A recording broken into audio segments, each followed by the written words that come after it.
asik menuliskan apa yang terjadi di dalam rumah tangganya sekarang.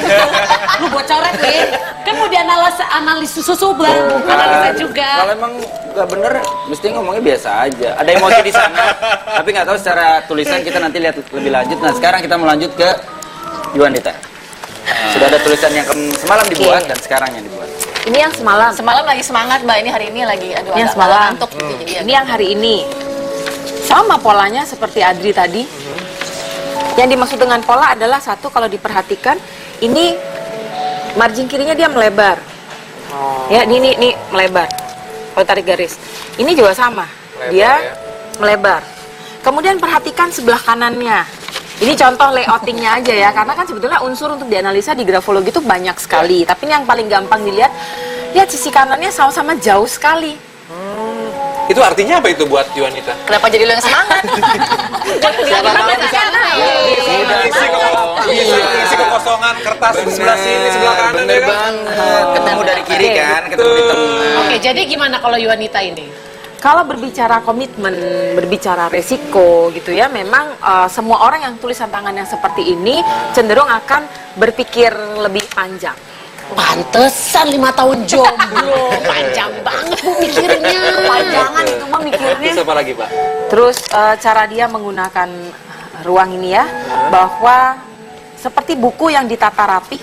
Ini memang iya sih hari ini lagi nervous juga bisa karena mau dianalisa, ini banyak coretan-coretan. Terus tangannya kalau banyak coretan-coretan tuh menunjukkan yang nulisnya memang lagi nervous gitu. Karena ini pasti nggak nyaman dianalisa. Iya. Nggak suka aja. Nggak suka karena bukan tipe orang yang ekstrovert, bukan. Ya. Jadi tipe yang internal, dipikir sendiri, disimpan sendiri. Paling dia kalau punya unek-unek, paling dia tulis-tulis sendiri, ketik-ketik sendiri gitu. Curhatnya Nabung paling juga ke nabung satu orang. sendiri. Mbak Deborah tahu sih, aku minta nomor kontaknya di sini ya. Langsung terbuka sama. Kan minimal cocok. Kan bisa ketemu. Ada Jadi, juga kan Nanti dong dicocokin sama ini, cocok apa enggak? Enggak. Tapi pertanyaannya sama. Sebenarnya Yuanita akan lebih happy ketika ada Single pasangan atau atau single.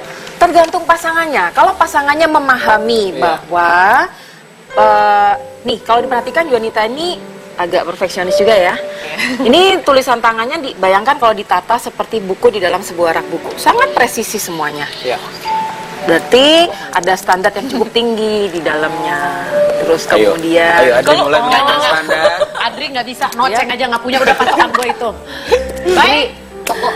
Sudah cukup buku di rumah lu berantakan. jadi nggak? intinya Oh iya tergantung benar sudah pasangannya. pilih. Tergantung pasangannya Tergantung Kak, ya. pasangan. Paling nggak ya. pasangannya tidak yang nge-push gitu, yang nggak ngejar. Harus kasih kelonggaran. Nah, Jangan terlalu banyak ngatur. Bener. Tuh, saya kelonggar banget nih.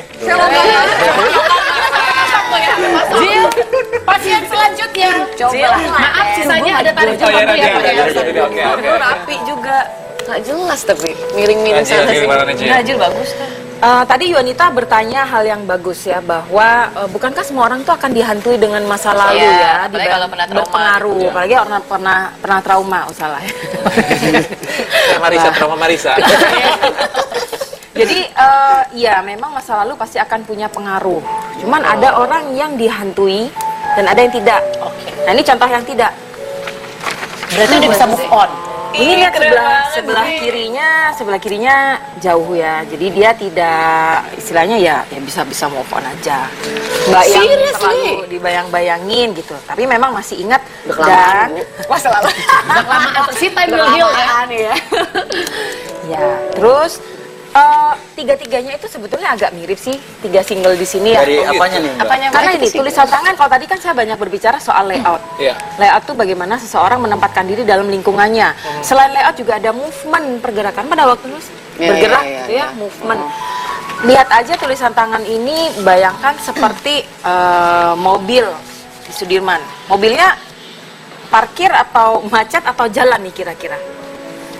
Kalau jalan kan tulisan tangannya agak-agak miring ke kanan, dia agak-agak ketarik gitu. Kalau ya. ini macet.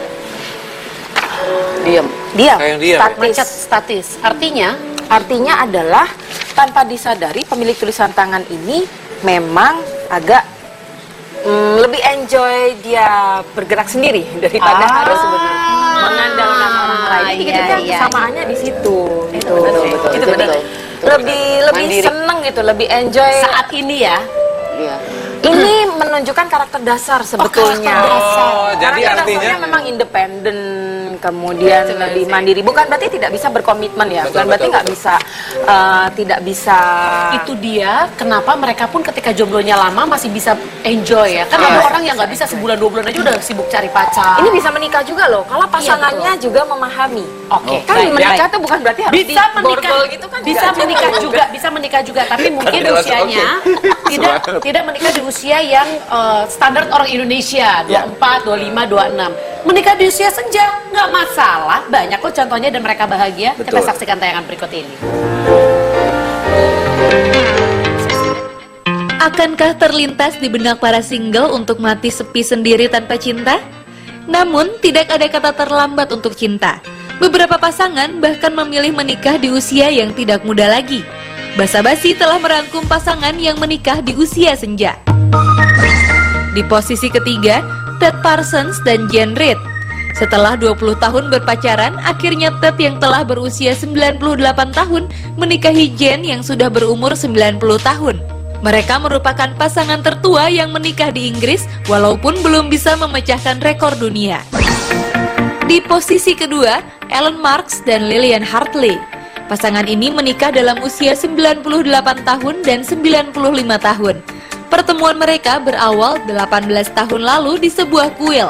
Namun setelah Lillian menjanda selama 6 tahun, Ellen akhirnya mengikrarkan janji sehidup semati bersama di bulan romantis Februari 2012.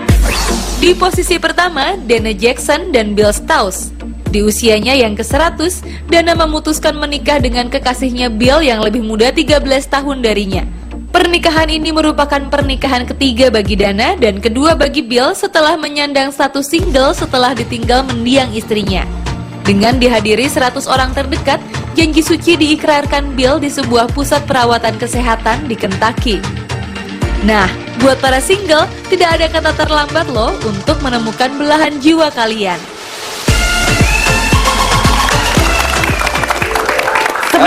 Kenapa? Nggak tahu nih ya kalau melihat tayangan tadi itu berusaha untuk memberi semangat atau apa? Berarti masih ada semangat, masih ada harapan dong. Ya minimal seusia itulah Dri. Ya, 100 tahun juga kan. jangan dong, weh. Sebenarnya 100 itu dapat 7. tapi kan maksudnya mendingan kan lu menikah di maksudnya tapi kan intinya sebenarnya ketika kita berpasangan kan tujuannya biar bahagia. Iya sih. Iya nggak sih? Gue lebih setuju dengan berpasangan itu membagi kebahagiaan. Membagi kebahagiaan. Jadi Karena dua-duanya harus bahagia. Itu saling berbagi. Kemudian saling berbagi. Iya. Jangan salah satunya bahagia, salah satunya sibuk ngedumel ya. Iya. Nah, Kayak siapa tuh?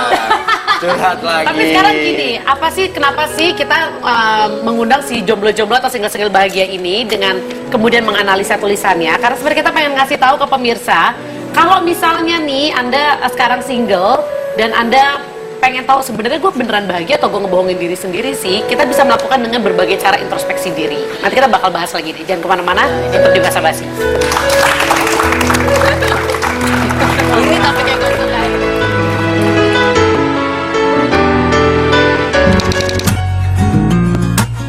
Oh, main bola. Enak ya, nongkrong, hangout. Nonton bola. Ya paling pegang HP. Main HP. Aku biasanya hangout di tempat-tempat makan, terus palingan nonton gitu aja sih. I wasn't expecting that. Just a delicate kiss.